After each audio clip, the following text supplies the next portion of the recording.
ప్రభునామం పేరిట మీ అందరికీ శుభములు. యేసుక్రీస్తు నిన్న నేడు నిరంతరము ఏకరీతిగా ఉన్న దేవుడు. ఆయన మార్పు లేని మారని దేవుడు. అబ్రహాముతో ఉన్న ఆ యేసయ్య, దావీదుతో ఉన్న ఆ యేసయ్య, అలాగే 12 మంది శిష్యులతో ఉన్న యేసయ్య రక్షణ పొందడం ద్వారా ఆయన నీతో నాతో మనందరితో కూడా ఆయన ఉన్నారు.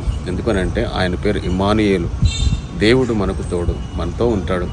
మనం ప్రార్థించినప్పుడు, విశ్వాసం ఉంచినప్పుడు, ఆయన వాక్యాన్ని ధ్యానించినప్పుడు ఆయన సన్నిధి మనకి తోడుగా ఉంటుంది.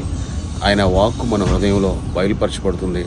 మనం తీసుకోవాల్సిన నిర్ణయాలు, మనం వెళ్ళవలసిన మార్గం, మనం చేయాల్సిన పనులు, తండ్రి యొక్క చిత్తము ఆయన మన ద్వారా జరిగిస్తూ తండ్రి యొక్క రాజ్యాన్ని మన ద్వారా ఆయన స్థాపిస్తారు. కాబట్టి మనమందరం కూడా ఆయన ఆత్మతో మనం పాలిభాగస్తులమై ఆయన ఆత్మతో కలిసి అడుగులు వేస్తూ ఆయన కృపను పొందుకుంటూ ఆయన రాజ్యం స్థాపించే బిడ్డలుగా ఉండాలని ప్రభు కోరుకుంటున్నారు. మరి